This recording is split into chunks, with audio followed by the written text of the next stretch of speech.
이번 시간은 마법에 걸려 사슴이 된 아내와 동행하고 있는 노인의 사연으로 시작합니다. 과연 새 노인은 마신의 분노를 잠재울 수 있을까요? 또 상인의 운명은 어떻게 될까요? 지금부터 그 이야기 속으로 들어갑니다.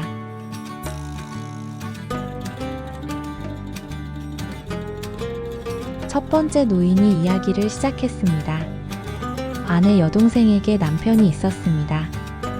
그런데 이자가 오래전부터 제 아내에게 나쁜 마음을 품고 있었던 거예요.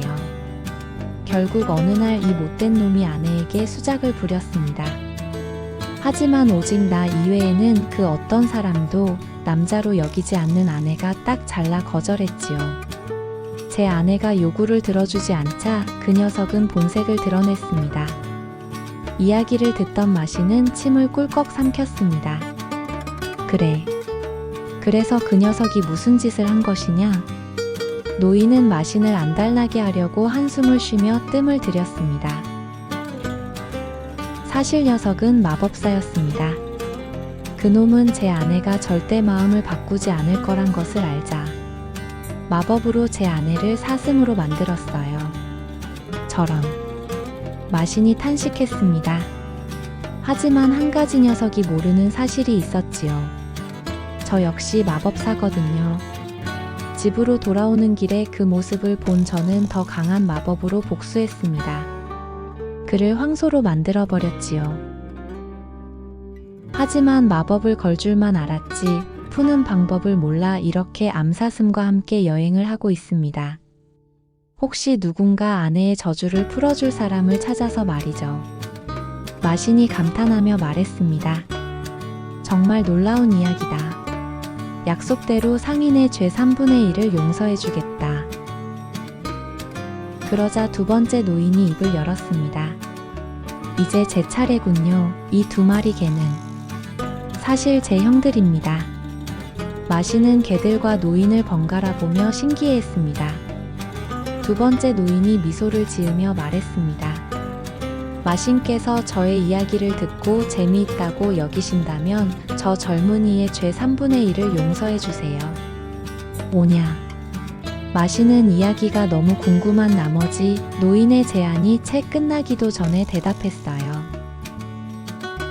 제 이야기도 이분 못지않게 기구하답니다. 전 어릴 적 아버지 덕분에 부유하게 살았습니다. 그러던 어느 날 갑자기 아버지가 돌아가셨어요. 욕심 많은 형들은 제 상속분을 가로채고 저를 쫓아냈어요. 그 후로 고생한 얘기를 하자면 어휴, 지금도 그때의 악몽으로 잠을 못 이룰 정도예요. 마신이 개들을 바라보며 작게 얘기합니다. 이런 죽일 놈들을 보았나? 마신의 성난 모습에 개들이 낑낑거렸습니다. 노인은 본척만척 말을 이어갔습니다. 결국 저는 장사로 성공해서 부자가 되었죠. 그리고 몇 년 후 거지가 된 형들이 찾아와 도움을 청했습니다. 그 많던 재산을 향락과 사치로 탕진해버린 거죠. 저는 모든 것을 덮고 형들을 도와주었어요. 그런데 형들은 또다시 재산 탈취를 위해 저를 바다에 빠뜨려 죽이려 했어요. 같이 배를 탄 마법사 친구가 아니었다면 저는 이미 그 친구가 형들을 개로 만들어버렸습니다. 그 뒤로 형들은 개의 본성만 남아서 그런지 충직하게 저를 지켜줍니다. 인간일 때보다 훨씬 훌륭한 형들이 된 거죠. 이야기를 듣고 잠시 생각에 잠긴 마신이 입을 열었습니다. 이것도 놀라운 이야기다. 또 3분의 1을 용서해주겠다. 잠자코 이야기를 듣던 세 번째 노인이 말끝을 이었습니다. 마지막으로 제 이야기를 들어주세요. 이 얼룩말은 제 아내였습니다. 뭐라고? 마신은 세 번째 노인에게로 바짝 다가갔습니다. 대신 제 이야기가 재미있다고 생각하시면 저 불쌍한 상인의 죄의 3분의 1을 감해주세요. 마신은 잠시 머뭇거렸습니다. 이미 상인의 죄 3분의 1을 탕감해 주었지만 죄가 남아있는 이상 그를 죽인다는 사실에는 변함이 없었어요. 그런데 나머지 죄까지 없앤다면 그것은 죄가 없다는 얘기가 됩니다.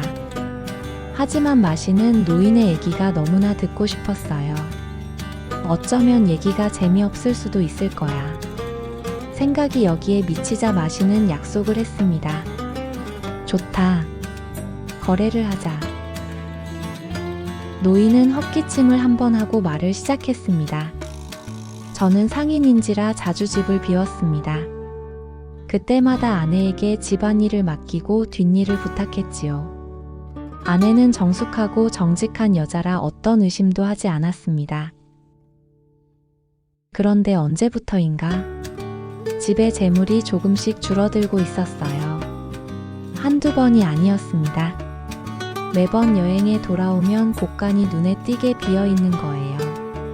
저는 아내를 의심하지는 않았지만 무슨 이유가 있을까 싶어 한 가지 꾀를 냈습니다. 여행을 떠나는 척하고 근처에 숨어서 집안의 동태를 살폈어요. 그랬더니 세상에, 아내가 젊은 남자를 집으로 끌어들이는 게 아니겠어요? 집으로 들어가자마자 둘은 격하게 끌어안고 입을 맞추고 그 뒤의 일은 차마 제 입으로 얘기를 하기가 부끄럽군요.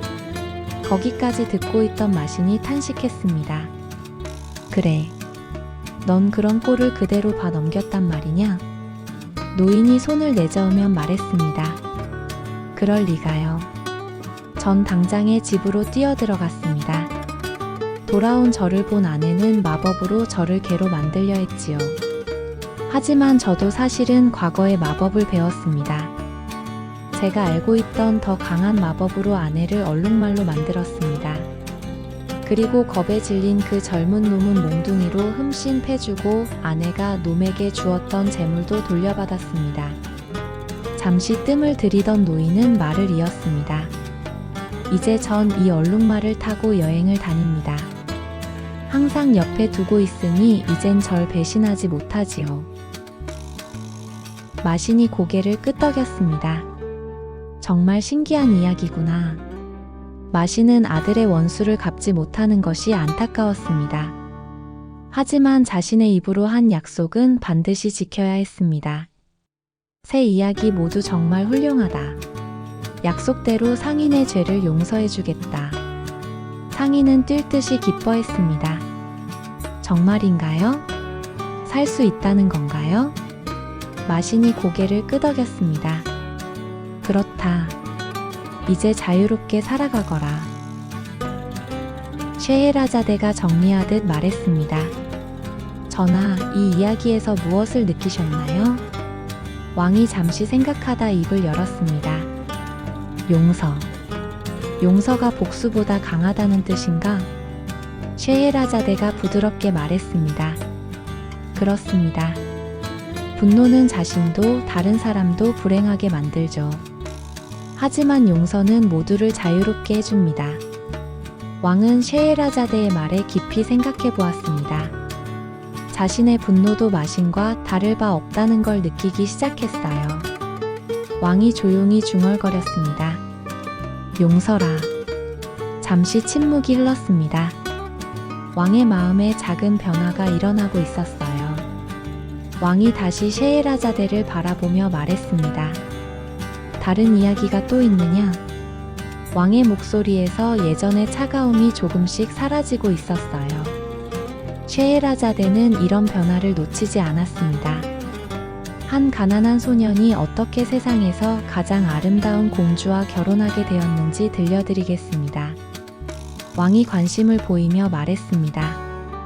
가난한 소년이 공주와 셰헤라자데가 고개를 끄덕이며 이야기를 시작했습니다. 옛날 어느 도시에 알라딘이라는 소년이 살았습니다. 아버지는 일찍 돌아가셔서 어머니와 단둘이 지냈어요. 알라딘은 게으른 아이였습니다. 어떤 일도 배우려 하지도 않았고 하루 종일 거리에서 놀기만 했어요. 어머니가 깊은 한숨을 쉬었습니다. 알라딘아, 이러면 어떻게 살아가니? 알라딘이 시큰둥하게 대답했습니다. 걱정 마세요, 어머니. 뭔가 방법이 있을 거예요. 그런 알라딘 앞에 어느 날 이상한 남자가 나타났습니다. 그는 화려한 옷을 입고 있었고 보석으로 장식된 반지를 끼고 있었어요. 남자가 친근하게 말했습니다. 알라딘, 나를 모르겠느냐? 나는 내 삼촌이다. 알라딘이 놀라며 물었습니다. 삼촌이라고요? 저에게 삼촌이 있었나요? 남자가 슬픈 목소리로 말했습니다. 내 아버지와 나는 형제란다. 오랫동안 멀리 떠나 있어서 네가 모르는 거야. 이야기가 여기까지 진행되었을 때 아쉽게도 날이 밝아왔습니다.